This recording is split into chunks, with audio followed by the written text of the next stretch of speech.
Um Inlita é um medicamento que está dentro do rol de procedimentos da ANS pelo princípio ativo axitinib. Quando eu vejo lá dentro do rol de procedimentos da ANS, no anexo 2 da Resolução Normativa número 465, eu encontro lá axitinib como sendo um medicamento de cobertura obrigatória pela operadora de plano de saúde. Acontece que, na prática, muitas vezes, as operadoras de planos de saúde às vezes recusam isso e deixam o consumidor sem entender. Mas, no final de contas, por que isso foi recusado para o meu caso especificamente?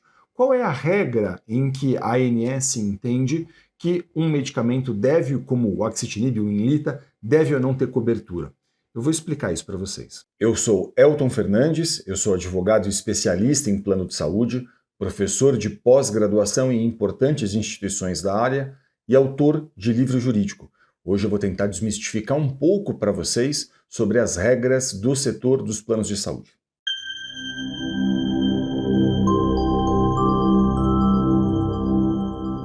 Olha, como esse é um medicamento oncológico para uso oral dos pacientes, esse medicamento a ANS entende que ela tem que incorporar e ela incorporou então esse medicamento, mas a gente vai ver para quais situações ela determinou a cobertura desse medicamento. Vamos lá.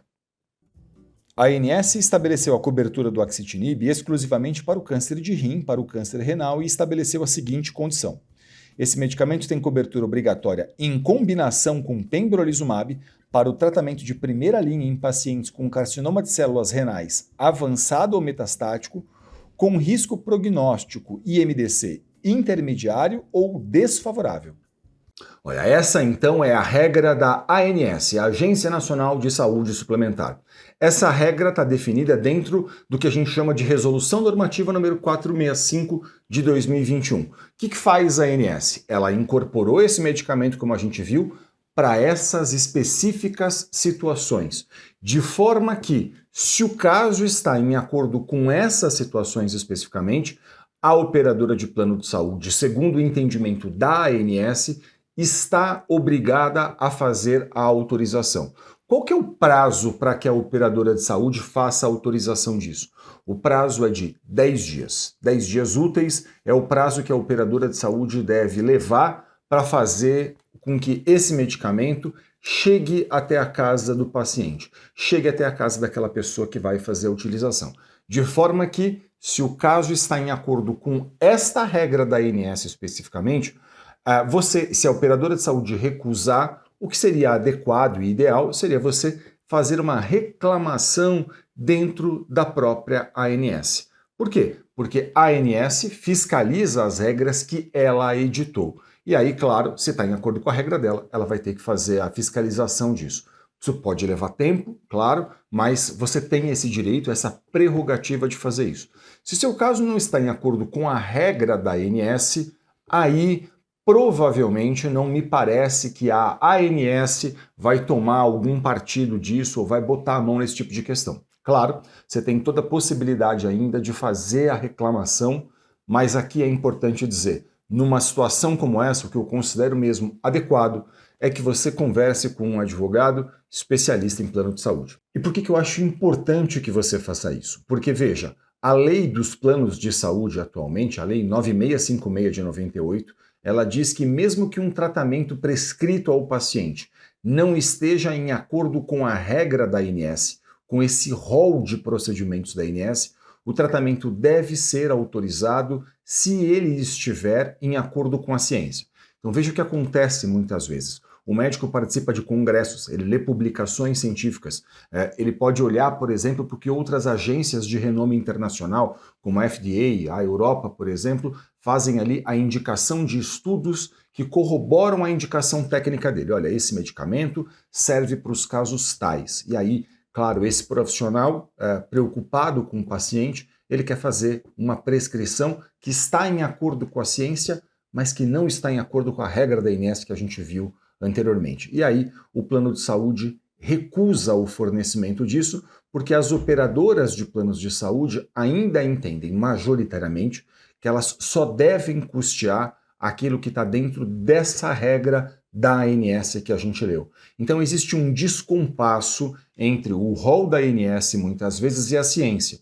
E existe um descompasso também Porque a operadora de plano de saúde, ao invés de cumprir a lei, ela cumpre exclusivamente o critério que está dentro desse rol de procedimentos da ANS que a gente leu. E aí o que fazer numa situação como essa? Nessa situação, um advogado especialista em plano de saúde vai poder analisar o seu caso e ele vai poder, então, a partir dessa análise, entender o seguinte: se está em acordo com a regra da ANS, ele pode, ele mesmo, inclusive, ajudar você a formalizar a reclamação dentro da ANS. Essa é uma prerrogativa que o advogado tem, que esse profissional possui. E aí, claro, se não estiver em acordo com a regra da ANS, ele vai ter que entender o caso, analisar se é, por exemplo, a situação de mover eventualmente uma ação judicial contra esse plano de saúde, a fim de buscar no Poder Judiciário a cobertura desse tipo de tratamento. Okay? Então, essa é uma possibilidade que o advogado possui. E claro, você deve estar perguntando, mas será que se eu tiver, por exemplo, que mover uma ação, como é que isso funciona? Né? Como é que seria isso na prática? Isso não vai levar muito tempo? Deixa eu explicar um pouquinho para vocês essa questão. Olha, a ação judicial é um procedimento. Esse procedimento, por exemplo, ele pode ser feito com um pedido de liminar. O que é um pedido de liminar? Né? Um pedido de liminar é um requerimento que você faz a um juiz pedindo que ele determine desde logo, desde o começo do processo, o fornecimento do tratamento que aquela pessoa precisa. Então, por exemplo, se você demonstra para um juiz que existe um direito e uma urgência, o que o juiz pode fazer? Ele pode determinar desde logo o fornecimento daquilo que você está fazendo o pedido. Então, ele olha para o caso, ele sabe que um processo vai ser longo, e bem porque o juiz sabe que um processo vai ser longo, muitas vezes ele vai poder dizer o quê? Olha, estou entendendo que nesse caso, esse beneficiário aqui ele não pode esperar o final do processo para poder usufruir desse direito. Então, entendendo que existe direito e que existe urgência, ele pode, então, determinar essa liminar. Ele pode conceder essa ordem liminar a fim de que a pessoa possa usufruir desse direito logo no começo do processo. Ele pode fazer isso a qualquer momento, né, a qualquer momento da ação judicial, mas é mais comum, por exemplo, que haja essa análise desde logo, desde o começo, a fim de que, demonstrando que existe direito, demonstrando que existe urgência, que seu caso está em acordo com a lei, que o relatório médico faz a indicação clara de que há uma urgência, de que o caso está em acordo com a ciência, por exemplo, ele possa então fazer a determinação disso. E note, esse processo hoje em todo o Brasil é inteiramente eletrônico. Então assim, do Oiapoque ao Chuí, não importa onde você esteja, um processo judicial é inteiramente eletrônico. Imagina que você mora na cidade de São Paulo e você vai conversar com um advogado de São Paulo. Esse profissional vai mover uma ação judicial eletrônica. Hoje existem até audiências que são feitas de forma eletrônica, embora nesses processos especificamente que envolvem plano de saúde, é incomum que haja a necessidade de uma audiência. Pode haver a necessidade de outras questões, outras provas dentro do processo, mas audiência, participação de audiência, não. Em geral, isso não é feito, mas, claro, é sempre muito importante que você converse com um profissional especialista em plano de saúde, a fim de que esse profissional possa analisar as particularidades do seu caso, entender se cabe ou não, qual o caminho vai percorrer, se entender que cabe, e esse profissional vai poder orientar você em acordo com as especificidades do seu caso. Você vai poder dizer para mim eventualmente, mas eu não conheço ninguém que seja especialista nisso. Veja, deixa eu falar uma coisa para vocês.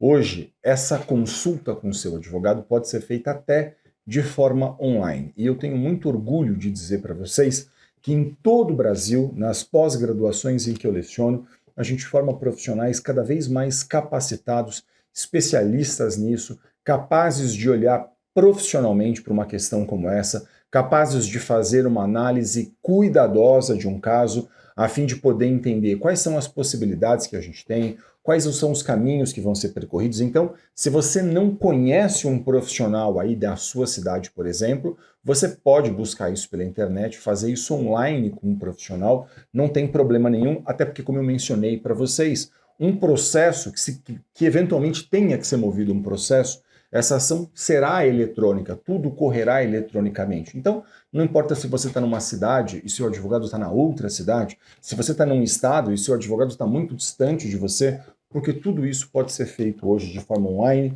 e eu tenho muito orgulho de poder dizer que em todo o Brasil a gente forma nas pós-graduações em que eu leciono profissionais muitíssimo capacitados para lidar com esse tipo de questão. Então, eu sugiro muito que você converse sempre com profissionais especialistas nesse tema.